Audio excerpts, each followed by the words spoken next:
Hello friends, welcome to Paralegal Study. In this lecture we will analyze our third unit, that is major ecosystems. So काफ़ी interesting unit है friends ये, और इसको tackle करने का means आप जब मटेरियल में देखेंगे तो आपको लैंग्वेज काफ़ी कॉम्प्लिकेटेड लगेगी, बट जिस पैटर्न पे मैं आपको अभी बताऊंगा ये पूरा लेक्चर आप उसको ध्यान से सुने और उसके बाद एक बार अपना रिवाइज कर लेना, तो आपका अच्छे से ये चैप्टर कवर हो जाएगा, ठीक है। And this particular exam is not only important for your exam but somehow this related to the geography subject also. तो ज्योग्राफी में भी अगर ये आपका चैप्टर यहाँ पे आप कवर करते हैं तो ज्योग्राफी जो 11th की ज्योग्राफी है उसके भी कुछ चैप्टर आपके कवर इससे हो जाएंगे, और ज्योग्राफी हमारे लिए बहुत इंपॉर्टेंट सब्जेक्ट हो जाता है UPSC exam and other competitive exams के लिए, ठीक है। तो आप ध्यान से सुने इसको। सबसे पहले let's start with the introduction part, that is what is meant by the forest ecosystem. So friends, forest ecosystems include a complex term, or we can say in which the different kind of biotic communities are there, and the nature of soil, climate and topographies, all these factors determine the distribution of trees and their vegetations. Simple से हम बात करें कि forest ecosystem से related हमने chapter देखा था इससे पहले कि इकोसिस्टम्स में आता है आपका पूरा बायोटिक एबायोटिक कंपोनेंट्स, ठीक है। उसके आगे अगर फॉरेस्ट जुड़ गया इसका मतलब साफ है यहाँ पे कि ये लिविंग की ही बात करेगा, इसमें नॉन बायोटिक तो अब होगा नहीं, ठीक है ना। तो बायोटिक फैक्टर होगा। सिंपल से हम बात करें कि फॉरेस्ट, ट्रीज़, प्लांट, ये सारी चीज़ें आएंगी। तो एक ये बेसिक से पहले आपको डेफिनेशन पता होनी चाहिए। दूसरा है कि characteristic of different kind of forest. अगर इस फॉरेस्ट इकोसिस्टम में हम देखें तो डिफरेंट काइंड ऑफ फॉरेस्ट जो हैं वो आएंगे, तो उसमें ये जो डायग्राम है ये आपकी बहुत हेल्प करेगा, जैसे टुंड्रा फॉरेस्ट, ठीक है, बोरिल फॉरेस्ट। फ्रेंड्स आप ध्यान रखना, बोरिल जो फॉरेस्ट है ना is also known as the coniferous forest, ठीक है ना। उसके बाद है mixed temperate forest, temperate deciduous forest, subtropical forest and tropical forest.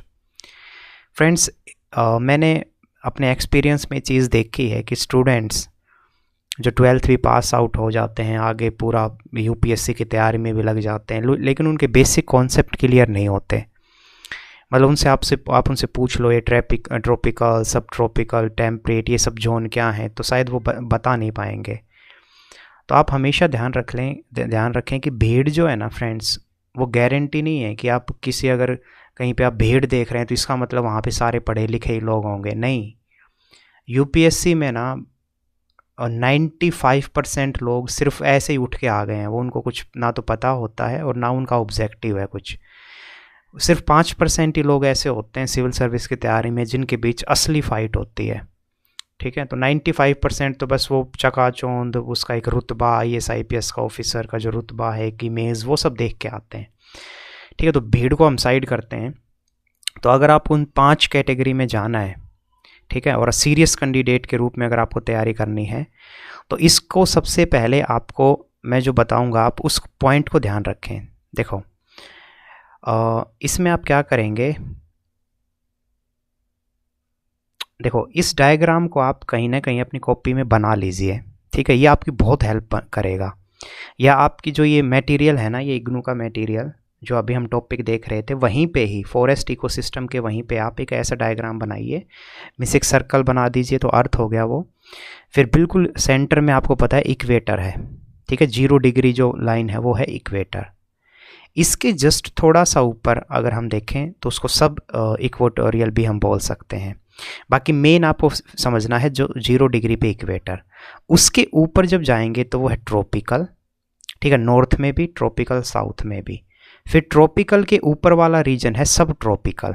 कई स्टूडेंट यहाँ पे मिस्टेक करते हैं, कई क्या करेंगे इक्वेटर लिखेंगे फिर सब ट्रॉपिकल और फिर ट्रॉपिकल। नहीं जी, इक्वेटर हो गया बिल्कुल सेंटर में, उसके ऊपर नॉर्थ में चले जाओ या नीचे साउथ में आ जाओ तो क्या है उतने ही एरिया में, मीन्स इक्वेटर के ऊपर और नीचे ट्रॉपिकल पहले आएगा, फिर ट्रॉपिकल के ऊपर सब ट्रॉपिकल, तो यहाँ पे भी सेम, जो ट्रॉपिकल है उसके नीचे की ओर जाएंगे तो सब ट्रॉपिकल।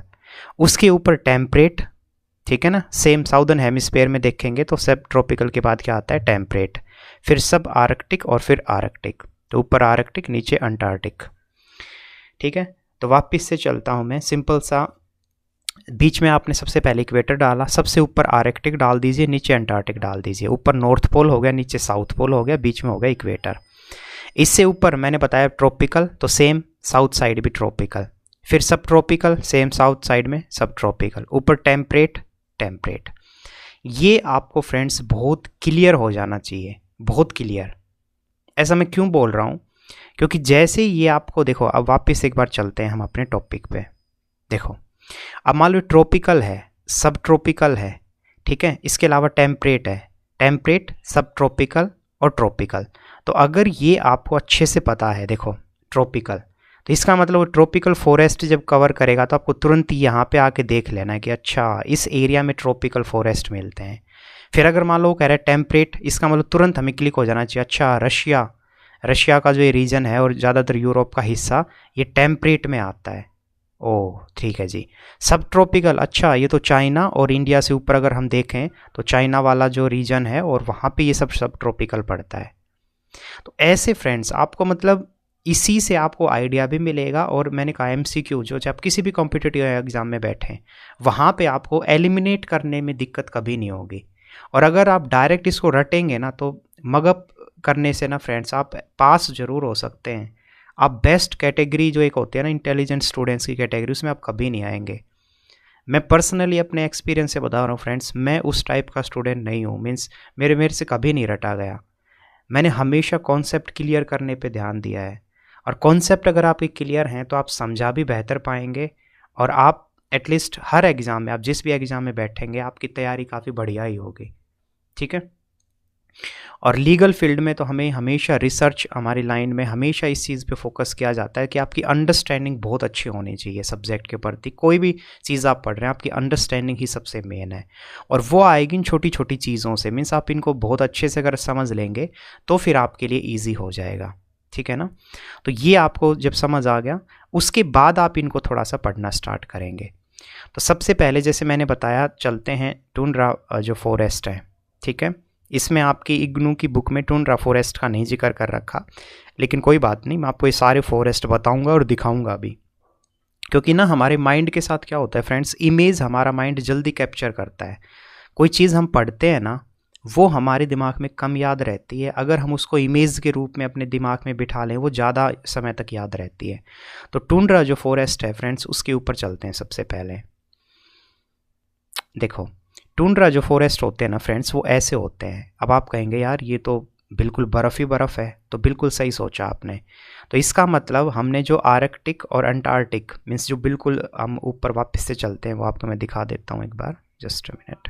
ये देखो, तो ये सब आर्कटिक आप इसको ले सकते हो, सब आर्कटिक और ये जो सब अंटार्कटिक जो रीजन है यहाँ पे आप इसको टुंड्रा फॉरेस्ट को रख सकते हो, तो एक्सट्रीमली कोल्ड वाला जो रीजन होता है। ठीक है जी, फिर चलते हैं हम वापस एक बार अपने इसमें, तो ये बता दिया मैंने। दूसरा फिर फॉरेस्ट है जो बोरियल फॉरेस्ट भी है, इसी का ही फ्रेंड्स दूसरा नाम ध्यान रखना कोनिफेरस फॉरेस्ट है। तो बोरियल फॉरेस्ट और कोनिफेरस फॉरेस्ट, इसके बारे में हम देखते हैं पहले। तो ये देखो कोनिफेरस फॉरेस्ट और जो बोरियल फॉरेस्ट मैंने बताया वो ऐसे होते हैं। इसका मतलब साफ है, आप अगर हिमाचल, उत्तराखंड, कुल्लू, मनाली ये सब घूमने गए हो तो वहाँ पे आपको ऐसे पहाड़ भी मिलेंगे, और वहाँ पे इस तरीके के आपको नुकीले थोड़े से पौधे जो हैं वो भी मिलेंगे। ठीक है ना, तो इसी को बोलते हैं कोनिफेरस फॉरेस्ट। वापस चलते हैं ये, ठीक है, बोरियल फॉरेस्ट और कोनिफेरस फॉरेस्ट। ठीक है, तो टुंड्रा बिल्कुल एक्सट्रीम में, फिर ये मैंने बताया मिक्स्ड है, मिक्स्ड मतलब नाम से समझ आ रहा है, और टेम्परेट लगा है आप पे। तो वापस से चलते हैं एक बार, टेम्परेट रीजन में आपको फिर से दिखा देता हूँ, ये बार बार इसलिए दिखा रहा हूँ ताकि क्लियर हो जाए। देखो एक और इंटरेस्टिंग चीज़, वो जो पौधों की जो लिस्ट मैंने दिखाई थी वो डायग्राम, सबसे नीचे जैसे छोटे टुंड्रा फॉरेस्ट, फिर बोरियल फॉरेस्ट है ना, ऐसे मिक्स्ड। तो इसका मतलब देखो यहाँ से आप शुरू कर सकते हो। अगर आपको ये मैप बहुत अच्छे से क्लियर है तो आप तुरंत कर जाएंगे कि अच्छा टुंड्रा जो फॉरेस्ट है वो तो सब आर्कटिक में है, एंड देन टेम्प जो मिक्स हैं, मिक्स जो फॉरेस्ट अभी जस्ट मैंने आपको जो बोला, ये देखो मिक्स टेम्परेट, इसका मतलब क्या है कि अच्छा समहाउ ये जो फॉरेस्ट हैं ये मिक्स्ड यहाँ पे कहीं पे मिलते हैं, ठीक है। उसके बाद आपका आ जाएगा टेम्परेट डेसिडियस फॉरेस्ट। तो टेम्परेट और सब ट्रॉपिकल, तो इसी तरीके से नीचे बढ़ते चले जाओ, टेम्परेट फिर सब ट्रॉपिकल फिर ट्रॉपिकल। तो ये आपको बहुत इम्पोर्टेंट आपके दिमाग में छप जाना चाहिए फ्रेंड्स।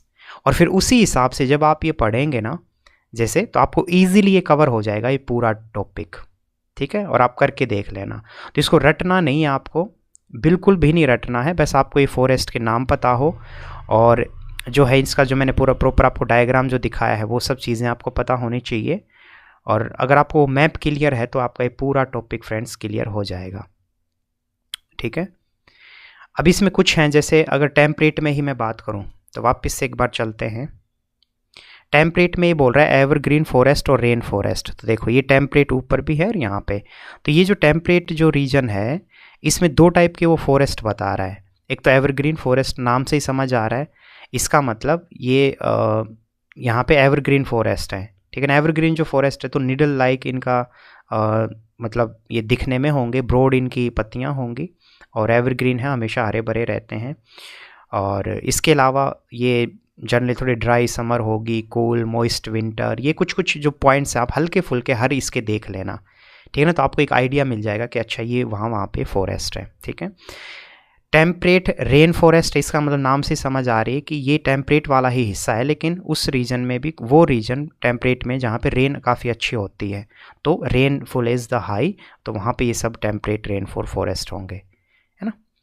तो टेम्परेट में ही दो बताए उसने ना, ये टेम्परेट में ही दो, एक एवरग्रीन वाले और एक टेम्परेट में ही पूरा ये रीजन है टेम्परेट का। मान लो अगर मैं बात करूं तो उसमें कुछ ऐसा रीजन होगा जहाँ बारिश काफ़ी होती होगी, तो टेम्परेट वो रेनफॉल वाले वहाँ पे आपका मिल जाएगा रेन फॉरेस्ट। फिर ट्रॉपिकल में भी सेम है कि ट्रॉपिकली रेन फॉरेस्ट, तो जहाँ पे ट्रॉपिकल रीजन जो है, वापस चलते हैं फ्रेंड्स, ये ट्रॉपिकल रीजन है, तो ट्रॉपिकल में जो बारिश वाला जहाँ पे अच्छी खासी बारिश होती है तो वहाँ पे ट्रॉपिकल रेन फॉरेस्ट होंगे। और जहाँ पे सीजनल मतलब जहाँ पे बारिश नॉर्मल होती है, कम होती है, उसको ट्रॉपिकली सीजनल फॉरेस्ट बोला गया है, ठीक है ना। इस तरीके से फ्रेंड्स आपको ये करना है। नेक्स्ट है कि इंपॉर्टेंस ऑफ द फॉरेस्ट। क्या इंपॉर्टेंस है भाई? बहुत इंपॉर्टेंस है फॉरेस्ट की, तो उनसे हमें लकड़ियाँ मिलती हैं, पेपर मिलता है, वुड, और इसके अलावा जो फाइबर, इसके अलावा बहुत सारी मतलब हमारे जो हर्बल मेडिसिन जो प्लांट हैं, ठीक है। और ये कल्चर एंड सिविलाइजेशंस के लिए भी हमेशा ज़रूरी रहा है। ट्राइबल पीपल भी इवन फॉरेस्ट एरिया में रहते हैं तो उनके लिए भी सही है। वेरियस टाइप के जो और मीन्स एनिमल्स हैं और जीव जंतु वो सब भी इन एरियाज़ में रहते हैं, तो forest provide habitats, food as well as protection of the wildlife species, ठीक है। सोयल एरोजन से बचाते हैं, ऑक्सीजन की सप्लाई इन फॉरेस्ट से काफ़ी बढ़िया होती है, तो क्लाइमेट प्रोटेक्ट होता है। तो ऐसे बहुत सारे पॉइंट आप कॉमन मेंशन इसमें कर सकते हैं फ्रेंड्स। फिर आता है फॉरेस्ट कंजर्वेशन क्या है, तो सिंपल सी बात है, due to the urbanisation, expansion of the agriculture और वेरियस टाइप की जो हमने जो प्रॉब्लम्स हुई उसके कारण फॉरेस्ट जो है उसको हार्म हुआ है, ठीक है।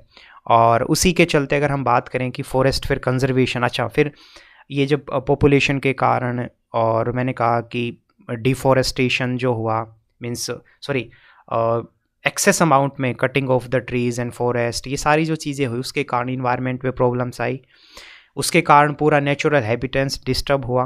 तो फिर बाद में हमें रियलाइज़ हुआ कि नहीं, we need a forest conservation. और फॉरेस्ट कंजर्वेशन के तहत क्या होता है कि फॉरेस्ट को प्रिजर्व करने की बात की जाती है। और इसमें एक इंपॉर्टेंट जो पॉइंट है फ्रेंड्स वो याद रखना, वो है सिल्वीकल्चर। बहुत इंपॉर्टेंट है ये। Silviculture is a branch of forest which is concern with the establishment, development, care and reproduction. फिर से बोल रहा हूँ, सीवीकल्चर, सीवीकल्चर का मतलब ही है कि जंगल में, फॉरेस्ट वाले एरिया में आप स्पेशल डेवलप कराएंगे, केयर करेंगे, रिप्रोडक्शन करेंगे, किन का? Monoculture of the valuable timber tree, ऐसे ट्री जो हमारे लिए बहुत उपयोगी हैं, ठीक है, उनकी लकड़ी हमारे लिए बहुत उपयोगी है। ऐसे ट्रीज़ को क्या करना है, उनकी केयर करना है, हमें उसको डेवलपमेंट कराना है, उसको प्रॉपर उसको बनाए रखना है, ठीक है। ये जो सारा जो हम प्रोसेस फॉलो करते हैं उसी को बोलते हैं सिल्वीकल्चर, ठीक है ना। तो ये टर्म आपके लिए बहुत इंपॉर्टेंट हो जाती है, सिल्वीकल्चर, आप इसको जरूर ध्यान रखें, ठीक है। तो ये फॉरेस्ट कंजर्वेशन में आपका इतने पॉइंट है। नेक्स्ट है फ्रेंड्स, ग्रास लैंड इकोसिस्टम क्या है? तो सिंपल सी है, जहाँ पे 25 to 75 सेंटीमीटर बारिश होती है, मीन्स हल्की बारिश, हल्की बहुत बारिश जहाँ पे होती है, वहाँ पे क्या होता है, इतना पानी तो मिलता नहीं कि वहाँ पे बड़े बड़े फॉरेस्ट और ट्री ग्रो हो सकें। तो उस एरिया को ग्रासलैंड इकोसिस्टम बोलते हैं, मीन्स वहाँ पे घास ही उग पाती है। ठीक है ना, तो ये आपको ध्यान रखना है। ओके, ट्रॉपिकली जो ग्रासलैंड है उसके लिए बारिश इतनी, और are vegetation generally found in the temperate climate. ठीक है ना, तो टेम्परेट क्लाइमेट में ये मिलते हैं। तो वापस सुने तो यहाँ पे, ठीक है ना, टेम्परेट, क्योंकि यहाँ पे बहुत ज़्यादा बारिश नहीं होती और ऑलरेडी ठंड होती है, तो टेम्परेट में वहाँ पे ग्रासलैंड इकोसिस्टम जो है वो फाउंड होता है। ठीक है, ये आपको अच्छे से क्लियर हो। अब आते हैं कुछ उसकी इकोनॉमिक इम्पोर्टेंस क्या है, अगर हम इनकी सब की बात करें कि ये जो टॉपिक क्या है, टॉपिक है ना ग्रासलैंड इकोसिस्टम, तो उसी में ही अगर वो कह रहा है कि इसकी इम्पोर्टेंस क्या है, सिंपल सी बात है कि इसकी इम्पोर्टेंस यही है कि भाई जो डोमेस्टिकेट है, वाइल्ड जो हर्बीवोरस हैं जैसे हॉर्सेस, काउ, शिप, गोट, बफेलो, उन सब के लिए ग्रासलैंड इकोसिस्टम में मीन्स फूड मिल जाता है। ठीक है, इसके अलावा अगर हम बात करें कि वो मिनरल्स को बेहतर बनाए रखने के लिए सॉइल में न्यूट्रिएंट्स जो है वो प्रोवाइड करता है। तो ये बेसिक सी चीज़ें हैं जो आपको ग्रासलैंड इकोसिस्टम्स से रिलेटेड ध्यान रखनी है। नेक्स्ट है डेजर्ट इकोसिस्टम, तो जहाँ पे 25 सेंटीमीटर से भी कम बारिश होती है। ठीक है ना, मीन्स जो घास उगता है वो 25 से 45 सेंटीमीटर उसके लिए बारिश चाहिए, लेकिन उससे भी कम, 25 से भी कम अगर होती है, इसका मतलब वो डेजर्ट रीजन है। ठीक है ना, रेगिस्तान जिसको हम बोल सकते हैं।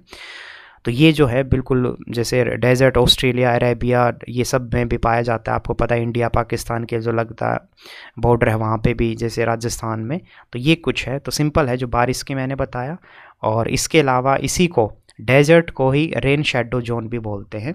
क्यों? शेडो का मतलब होता है फ्रेंड परछाई। तो आप एक बात बताओ, आपकी जो परछाई है वो रियल है या मैं कहूँ कि इमेजिनरी है? ऑफ कोर्स इमेजिनरी है, रियल नहीं है, वो आप परछाई को पकड़ नहीं सकते।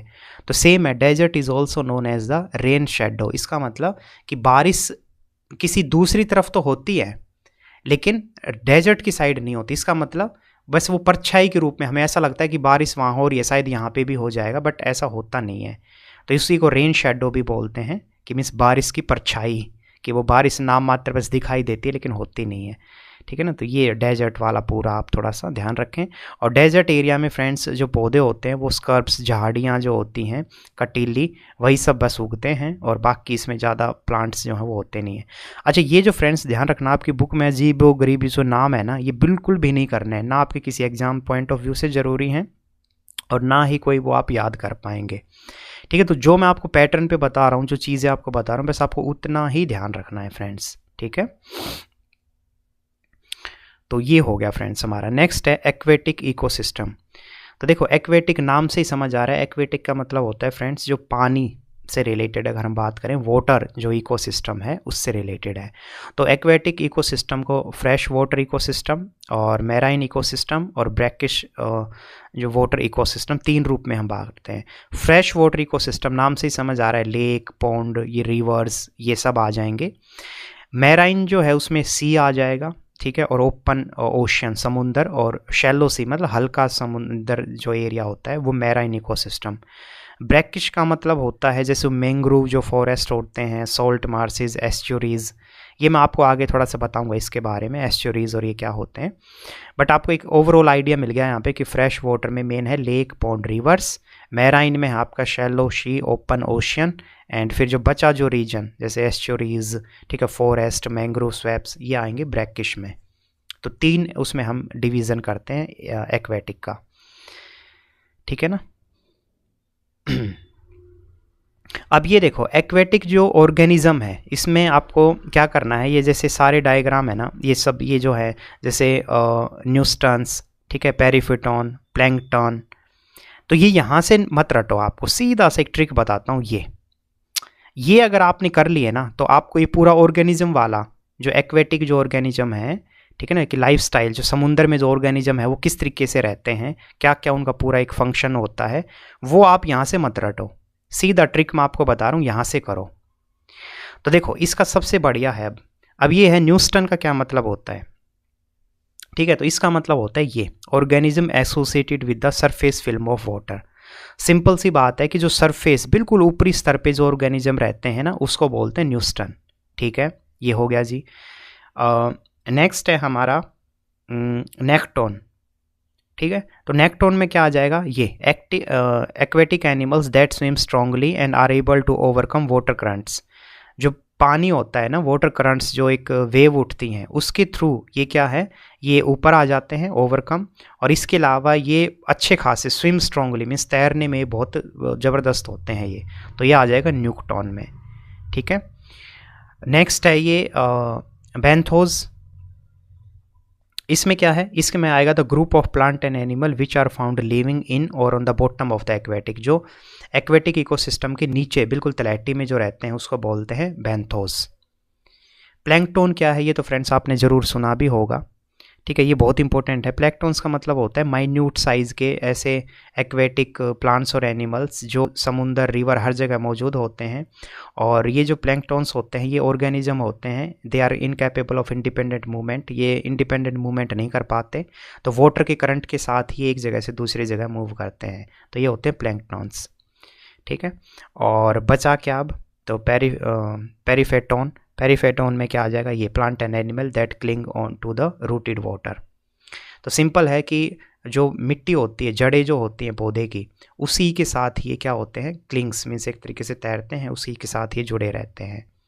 तो ये जो मैं आपको बता रहा था यहाँ पे देखो, तो ये आपको पूरा अब यहाँ से नहीं रटना है फ्रेंड्स, ना ही आपके लिए पॉसिबल है, ना आप कर पाएंगे, ठीक है ना। तो इसको बस इसी रूप में जो याद करें जो मैंने आपको यहाँ पे बताया है, ठीक है। तो फिर से अगर मैं बोल लूँ तो न्यूक्टॉन जो है उसको आप ई मीन्स ये वो हैं जो सरफेस फिल्म ऑफ वाटर बिल्कुल ऊपर जो है वो रहते हैं।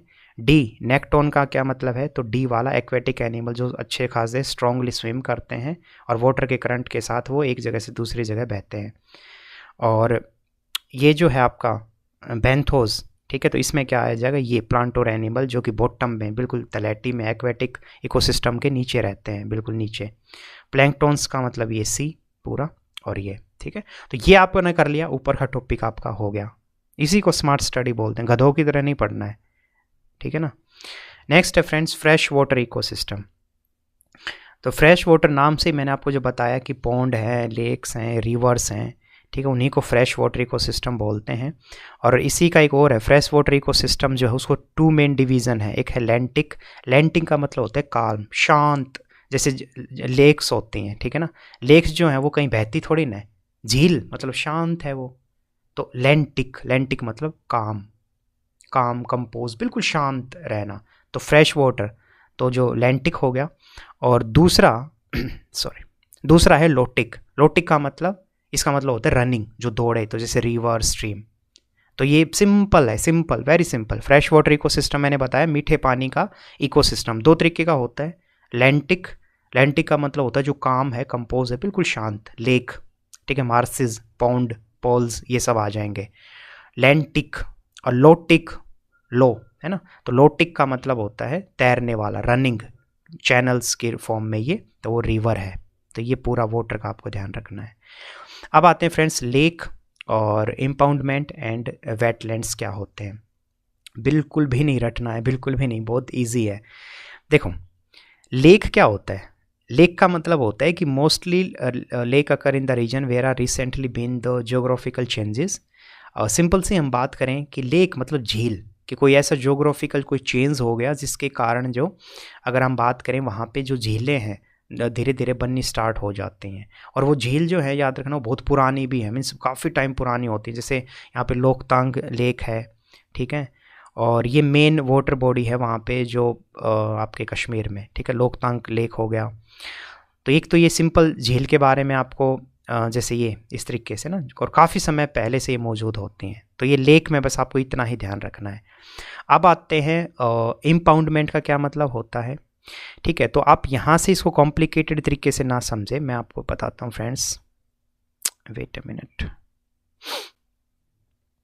देखो ये होता है इम्पाउंडमेंट का मतलब क्या होता है, जैसे फॉर एग्जांपल कि कोई बॉटम में, जैसे फॉर एग्जांपल मैंने कहा कोई पहले यहाँ पे पानी स्टोर होता था, ऐसे कोई झील या ऐसे कोई पॉन्ड टाइप था, या ह्यूमन ने कुछ यहाँ पे माइनिंग की या कोई भी ऐसी चीज़ें की, ठीक है। तो बाद में यहाँ पे बहुत सारा स्पेस हो गया, तो उसके बाद धीरे धीरे इसमें पानी भरने लग जाता है, तो इसी को बोलते हैं इम्पाउंडमेंट, ठीक है ना। और इसी को अगर आपको डेफिनेशन के फॉर्म में ध्यान रखना हो तो देखो, a body of water confined with an enclosure as reservoir के रूप में, जैसे ऐसा लगे कि कोई रिजर्वर बनाया गया है, लेकिन ये क्या होता है, ये पानी के लिए नहीं बनाया जाता।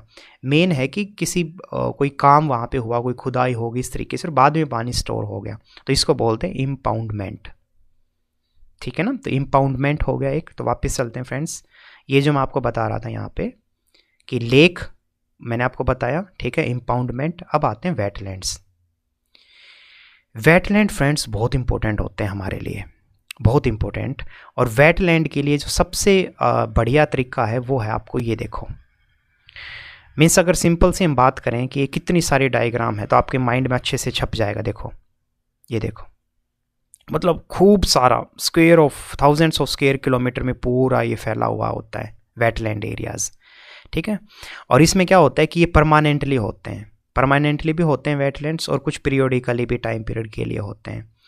वेटलैंड्स जो होते हैं वो मेनली इनलैंड वेटलैंड भी बोलते हैं हम, जहाँ पे लैंड भी कुछ होगी, फ्रेश वाटर कुछ होगा, इस तरीके की चीज़ें होंगी। और कोस्टल वेटलैंड मतलब समुद्र के आसपास भी वेटलैंड होते हैं, ठीक है ना। और ये नेचुरल होते हैं, ध्यान रखना, they can be defined as the either artificial created और नेचुरल, दोनों रूप से क्रिएट किए जा सकते हैं। बट सिंपल से हम बात करें कि असम में ले लो कि ऑलमोस्ट अभी 40% के करीब वहाँ पे वेटलैंड जो है वो थ्रेट में है। देखो, आपको एक चीज़ मैं बता दूँ, ये वेटलैंड का जो मैंने आपको बताया ना, ये बहुत इंपॉर्टेंस होती है इनकी, ठीक है। और इसमें क्या होता है, बहुत सारे ऐसे जो छोटे ऑर्गेनिजम्स हैं, पेड़ पौधे और ऐसे जो मीन्स जीव जंतु, बहुत सारी चीज़ें यहाँ पे मौजूद होती हैं, ठीक है। तो इनको वेटलैंड को बचाना, कंजर्व करना, प्रिजर्व करना बहुत ज़रूरी होता है। बर्ड्स के लिए भी बहुत इंपॉर्टेंट पार्ट हो जाता है, ठीक है। तो लेक, इम्पाउंडमेंट और वेटलैंड, तो ये तीनों चीज़ें फ्रेंड्स आपको पता होनी चाहिए बहुत अच्छे से। अब आते हैं लोटिक, याद करो लोटिक, फ्रेश वाटर में मैंने बताया था लोटिक मतलब जो तैरे, चैनल की फॉर्म में, रिवर है ना, तो लोटिक इकोसिस्टम है, ऑफ कोर्स इसका मतलब रिवर की ये बात कर रहा है, ठीक है।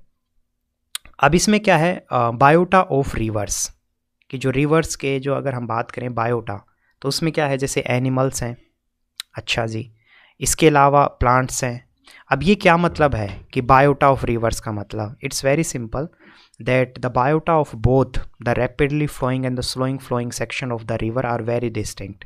सिंपल है, जैसे एनिमल की अगर हम बात करें तो आप खुद बताओ एक बार मुझे कि एनिमल हो चाहे प्लांट्स हो, एक रिवर है जो बहुत फास्ट फ्लो कर रही है, एक रिवर है जो बहुत धीरे स्लोली जो है मूव कर रही है, तो उसके आसपास मीन्स आपको एनिमल भी कुछ मिलेंगे और प्लांट्स भी आपको मिलेंगे। तो बायोटा ऑफ रिवर्स का मतलब ही है कि एनिमल्स और प्लांट जो इन रिवर के आसपास जो मौजूद होते हैं, और जो रिवर्स थोड़ी स्लो चलेगी वहाँ पे एनिमल्स के लिए वहाँ पे सर्वाइव करना ईजी होगा, ठीक है ना, क्योंकि फास्ट रिवर में तो बिल्कुल खुद बह के चले जाएंगे। तो ये बायोटा ऑफ रिवर्स जो है सिंपल है, इसमें प्लांट और एनिमल का जिक्र है कि रिवर के आसपास ये सब रहते हैं। और लोटिक मतलब वही, लोटिक मतलब मैंने आपको बताया रिवर से रिलेटेड आपका ये टॉपिक है। नेक्स्ट है फ्रेंड्स, मैराइन इकोसिस्टम का क्या मतलब है यहाँ पे। तो मैराइन इकोसिस्टम इज़ लार्जेस्ट और मोस्ट स्टेबल सिस्टम है, ये होता है ये अर्थ पे। और इसमें मेनली क्या होता है, बहुत सारे जोन में हम इसको बांटते हैं, जैसे बेंथिक जोन, ठीक है, इसके अलावा पैलेजिक जोन, ठीक है। तो मैराइन का मतलब ये होता है समुद्र वाला इकोसिस्टम। तो इसमें कुछ जो नाम है ना, ये आपको रटना नहीं है, इसका जो ओशन का जो बायोटा है, या मैं कहूँ मैराइन का के अंडर ही ये पार्ट है, मैराइन इकोसिस्टम में ही ओशन आता है पूरा रीजन। उसके अगर हम डिवीज़न करें तो जैसे biota of littoral zone, neritic ocean zone और पेलेजिक जोन, बेंथिक जोन। अब आप कहेंगे कि ये तो सब सिर के ऊपर से जा रहा है, नहीं जी, मैं जाने नहीं दूंगा, मैं ध्यान से आप बस सुनो मेरे को। मैराइन इकोसिस्टम आपको समझ आया मैंने क्या बोला है, ओशन से रिलेटेड है, ठीक है जी। अब ओशन में ये जोन है, लिटरोल जोन, नैरेटिक जोन और पैलेजिक जोन और बेंथिक, ठीक है, कोई बात नहीं जी। देखते हैं, देखो ये जो मैं आपको अभी बता रहा हूँ ना, बस ये अगर आपके दिमाग में बस गया तो आपको समझो क्लियर हो गया सब। देखो ये होता है फ्रेंड्स, जो इंटरटाइडल जो जोन होता है ना, इसी को ही ये बोलते हैं लिटरोल जोन। इसका मतलब सिंपल सी बात है, ये वो पार्ट होता है जहाँ पे क्या होता है, एक सिंपल सी हम बात करें कि कॉमन एनिमल्स जो हैं वो सब भी वहाँ पे मिलते हैं। और इसके अलावा this zone is the shore region of the marine ecosystem and subject to the violence of wave and ट्राइड and few species of plant present in this zone. तो थोड़ी बहुत कुछ पौधे और इस तरीके की जो चीज़ें हैं वो यहाँ पे मौजूद हो जाती हैं। फिर है फ्रेंड्स नैरेटिक जोन। एक्चुअली देखो आपको ये इस रूप से समझना है कि समुद्र में भी ना ऐसे होता है, जैसे समुद्र आप यहाँ पे खड़े हो मान लो यहाँ पे, तो ये ना आपके आप यहाँ तक तो ठीक है, आप थोड़ा सा आप पैदल आप मतलब अंदर तक आएंगे तो थोड़ा आप वहाँ पे टहल सकते हैं, लेकिन धीरे धीरे ना समुद्र की जो गहराई है वो ऐसे अंदर तक घुसते चली जाएगी। मैंने सिंपल से हम बात करें कि समुद्र की जो डेप्थ है वो इस तरीके से फैलती है सीढ़ी नुमा तरीके से, तो वही है ये पूरा मैराइन इकोसिस्टम। तो सबसे पहले जो है वो इंटरटाइडल जोन है, यहाँ पे टाइड्स और करंट ये सब आते हैं। सॉरी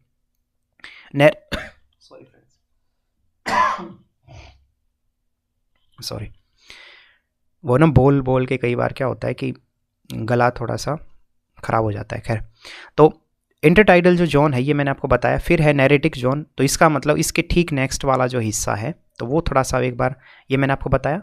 फिर है इसके बाद अगर हम बात करें तो ये है पैलेजिक जोन, ये देखो यहाँ पे है पैलेजिक जोन, और फिर लास्ट में ये यहाँ पे एक लास्ट वाला जोन है। तो एक आइडिया मिल गया आपको। अब वापस चलते हैं, तो लिटरल जोन जो है वो मैंने बताया जहाँ पे ओशन वेव्स टाइड ये सब उठते हैं। नैरेटिक जोन जो सेकंड वाला जो मैंने आपको दिखाया था वहाँ पे क्या है, रिच इन स्पीसीज़, तो स्पीसीज़ जो है वहाँ पे वो काफ़ी मात्रा में वहाँ मिलती हैं इस जोन में। जस्ट अ मिनट, ये वाला इसमें स्पीसीज़ और ये सब चीज़ें बहुत सारी मौजूद होती हैं। फिर जो नेक्स्ट जो फ्रेंड्स जोन है हमारा वो है पैलेजिक जोन, जो 90% रीजन जो है वो पैलेजिक जोन से ही घिरा हुआ होता है। और बेनेथिक सबसे नीचे जो बिल्कुल फ्लोर है ओशन का, जो नीचे जो तल है तलैटी है उसको बोलते हैं। लेकिन ये जो मैंने बोला पैलेजिक जोन, देखो ये यहाँ से यहाँ तक आप देखो डायरेक्शन, अगर इतना एरिया देखोगे तो करीबन 90% एरिया पैलेजिक जोन है। तो इसको रटना नहीं है, बिल्कुल भी नहीं रटना है फ्रेंड्स। पहला जो जोन मैंने बताया यहाँ पे, जस्ट अ मिनट, पहला जो जोन बताया लिटरल, इसका मतलब वहाँ पे करंट आते हैं, ओशन करंट वेव यहाँ से उठती हैं, वेरी सिंपल, और कुछ कुछ स्पीसीज वहाँ मौजूद होती हैं, प्लांट कुछ हो जाएंगे छोटे मोटे। नैरेटिक जोन, इसका मतलब यहाँ पे सबसे ज़्यादा आपको क्या मिलेंगे, जो एनिमल स्पीसीज सबसे ज़्यादा यहाँ पे इसमें मिलेंगी। थर्ड जो बताया पैलेजिक जोन वो 90% है, और इसमें आपको ज़्यादातर ये सब स्पीसीज़ और ये नहीं मिलेंगे, तो 90% एरिया को कवर करता है। और बेंथिक बिल्कुल बैठ जाना, तो इसको ऐसे भी ट्रिक से याद कर सकते हो, बेंथिक मीन्स बैठ गया बिल्कुल तलैटी में, फ्लोर ऑफ द ओशन, तो वो है। तो ये आपको अच्छे से ओशंस के बारे में या मैराइन इकोसिस्टम का पूरा पता होना चाहिए। अब आते हैं फ्रेंड्स एस्चुरीज क्या होता है। ठीक है, देखो कोई भी रिवर होती है, जो लेक्स होती हैं वो अल्टीमेटली बह के समुद्र में गिरती हैं ना, लेकिन उससे पहले कई बार क्या होती है वो एक ऐसा एरिया डेवलप कर देती हैं जो आसपास कुछ ज़मीन होगी, कहीं पे पानी भी ठहराव होगा और इस तरीके की चीज़ें दिखाई देती हैं, उसी को बोलते हैं एस्चुरीज। तो ये भी मैं आपको दिखा देता हूँ फ्रेंड्स, ये देखो ये होता है एस्चुरीज। एस्चुरीज मतलब ये जो वहाँ दिख रहा है ना आपको, ये साइड वाला वो है समुंदर, लेकिन यहाँ देखो थोड़ी लैंड है, ये नदी आके यहाँ पे कुछ कुछ इस लैंड को ऐसे कट करते हुए साइड से समुद्र में गिर रही है। तो ये जो एरिया होता है इसका मतलब जहाँ पे लैंड भी है, कुछ लेक्स भी बनी हुई होंगी, छोटी मोटी झील, इसके अलावा रिवर है, तो वो जो रीजन होता है उसको बोलते हैं एस्चुरीज। क्लियर है यहाँ पे? तो all the rivers lake ultimately drain into the river and many river develop a highly specialised zone. ठीक है, this zone is called the estuaries. अब एस्चुरीज के फीचर क्या होते हैं, तो सिंपल से हम बात करें कि अच्छा केरला का सुंदरबन जो है ये एस्चुरीज ही के रूप में हम इसको एग्जाम्पल याद रख सकते हैं। फीचर ये है एस्चुरीज के वहाँ पे कि फ्रेश वाटर जो है, अमाउंट ऑफ फ्रेश वाटर भी वहाँ पे मिलता है हमें। ठीक है, और इसके अलावा इसमें अगर हम बात करें इस एस्चुरीज में बहुत सारे जो प्लांट्स हैं, मतलब जैसे फाइटोप्लैंक्टन्स हुए और ग्रीन एल्जी जो पौधे हुए, ये बहुत सारे ब्लू ग्रीन एल्जी ये सब मौजूद होते हैं। इसके अलावा ऑस्ट्रीज, क्रैब्स, ये सब जो हैं कुछ जीव जंतु वो सब भी मिलते हैं। तो मतलब लाइफ फॉर्म के लिए बहुत ही ज़रूरी हो जाता है। तो ये है फ्रेंड्स आपका चैप्टर, और आई होप आपको समझ आया होगा। So thank you so much. और अगर आपको इससे रिलेटेड नोट्स चाहिए तो आप मुझे मैसेज कर सकते हैं। ठीक है, ओनली 10 रुपीज़ में आपको नोट्स मिल जाएंगे। Thank you so much and good luck for your exams friends.